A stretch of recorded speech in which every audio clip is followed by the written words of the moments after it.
Is your life full of chaos? Are you constantly scrambling, reacting to things happening to you? It seems that's what's happening with everybody right now, isn't it? That's what we're going to talk about today. This is Thoughts That Can Change Your Life with me, Reverend Wolak. We're here each and every day at 8 o'clock, except Sundays when we're here at 7:30. 365 days a year. And what do? We ask questions and we explore life. And the thing that I've come to understand is that chaos really gets us. It really gets us. And you'll notice that as I put my thought together for the day, it's personal power. Our real personal power is our ability to maintain our focus and our direction in the midst of chaos. And the only way that I know how to do that is to detach from the chaos.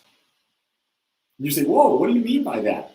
Well, I mean, I'm detaching from the chaos. Why? Because what is chaos, my friends? Chaos is a perception of what is happening around us in the material world. Chaos is the perception that what is happening outside of us has a huge impact on us. And so in order for that outside world to have an impact on the inside of us, means we are giving power to the outside world. We're giving power to the chaos. We're giving power to these things that are created in the outside world, and we're taking ourselves out of our bliss, out of our peace. Here's a real interesting thing. Every morning people meditate. I do, at least. Can you meditate when the conditions are not perfect? Where you're in a room, it's a perfect temperature, nothing is really happening, there's no external undesirable noises. It's easier to quiet our mind, and yet it's not easy to quiet our mind, even in the best, perfect, if we want to call it meditation situations.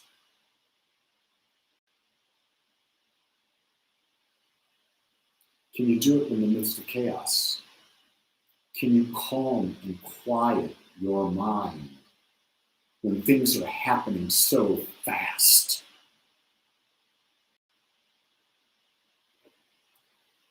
So fast they're happening. And so, Richard, there you go. I brought the microphone closer to me. That should fix that. I'm going to say good morning to everyone out there. Maggie, Richard, Rodney, Zach, Ian, Annette, and all of you that are not checked in yet, do check in. And I'm anxious to get your questions.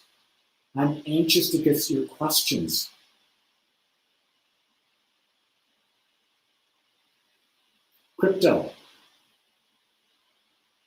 I'm glad you're still out there. But I knew you were out there. People get busy. People get real busy. Here's what I've learned. As a teacher, don't be attached to what other people do. The chaos is grabbing people. The chaos is causing people to do things in different ways. Here's what the chaos is really doing. It stops people from building a practice, let's call it a habit, that serves them, which allows them to respond as opposed to react. It was real interesting. Yesterday was Thanksgiving Day. And at the end of the day, Gene and I were talking, and I said, I just realized between doing 2 guided meditations, one in the morning and one in the evening yesterday for people all over the world, I did 2 meditations for myself. One in the morning and one in the late afternoon. I meditated 4 times. My day yesterday was as calm and peaceful and beautiful. I spent time doing all the things I love to do. Being aware, teaching, connecting, learning, enjoying my family. Yeah, I did everything. So for me, it was almost like any other day. It's a good way to look at it. Why would Thanksgiving Day be that much different than any other day for you? Now, granted, you're going to have maybe a bigger family gathering than that. And we were sitting there at dinner last night, and our dinner last night was very, very simple. Jean made rolls. She cooked a turkey breast. She cooked a corn roll for me. She made mashed potatoes, and she made a cauliflower dish. That's it. And she says, if we'd had more people, if there were people that really needed a place to come, we could have invited them. We didn't know of any, so we didn't. And she says, and then I would have done something different, and I would have said, why? Was it what we had enough? Well, I want them to have what a traditional Thanksgiving might be for them. And I go, isn't that interesting? That you would want to do so much more work based on an assumption that how much you put out there would cause someone to have a better Thanksgiving. Is Thanksgiving about the food? Is it about the hassle? Is it about the chaos?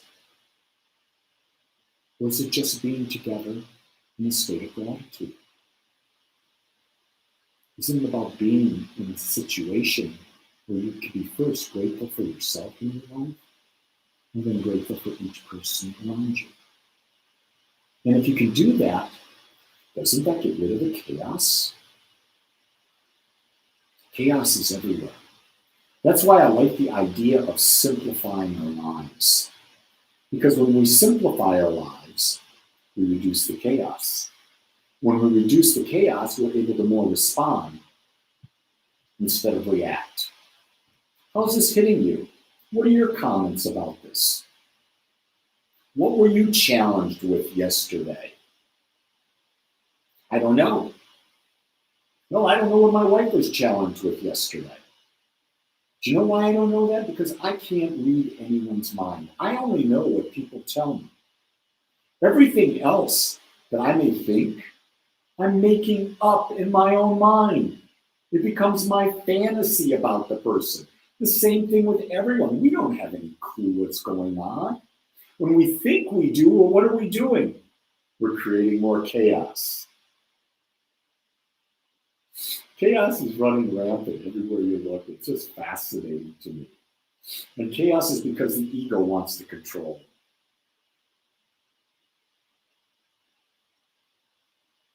I'm going to tell you, life keeps getting better and better and better.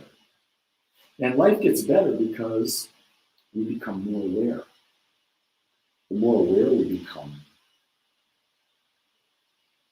the closer we become to our truth. Here's a thought I wrote down yesterday. We hear the words, I am. And I said, what does that mean? And what I came to an understanding for me at this moment is my I amness is directly relatable to my level of awareness. My I amness can be small or it can be large based on what is my level of awareness in a particular moment. Does that make sense to you? That sometimes we feel really small and confined. Sometimes we feel really expansive. And whatever we perceive, that level of awareness determines the level of I amness. Crypto says cooking and feeding for 75 plus homeless souls gave me all the thankfulness I needed. So here I am, crypto. I'm going to assume I can read into your thoughts. Okay, I'm assuming, I'm making a big assumption here, but what I'm guessing is that acts of service are a top value to you. That you giving through an act of service gives you great joy. That's what I'm interpreting out of that.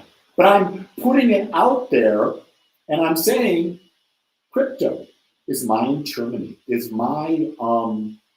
interpretation correct? I don't know. But you see, I put out an assumption and I asked. That's what we got to learn to do with people. This way it gets rid of all the confusion in the world. Crypto says, amen. I'm addicted to service of others. I might want to change the word addicted to say, I consciously choose and I love to be in service of others. I like that better than I'm addicted. Addicted means you have no choice. But you know what, crypto? You've got choice, and you make that choice, don't you?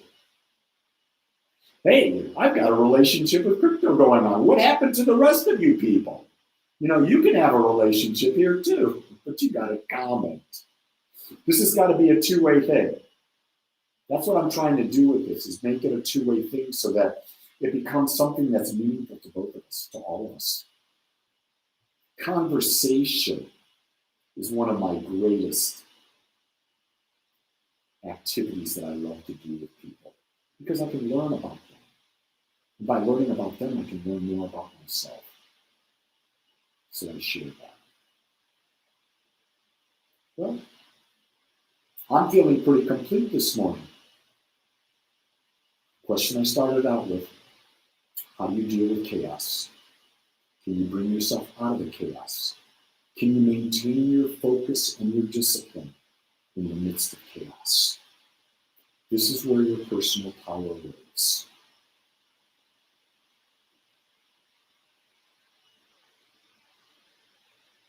Leon said, this Thanksgiving, he did basically what they always do, except they ate a different meal. Yeah. I'm learning. My final thought is, I'm learning. I heard this the other day. There comes a point in your life when you realize that you have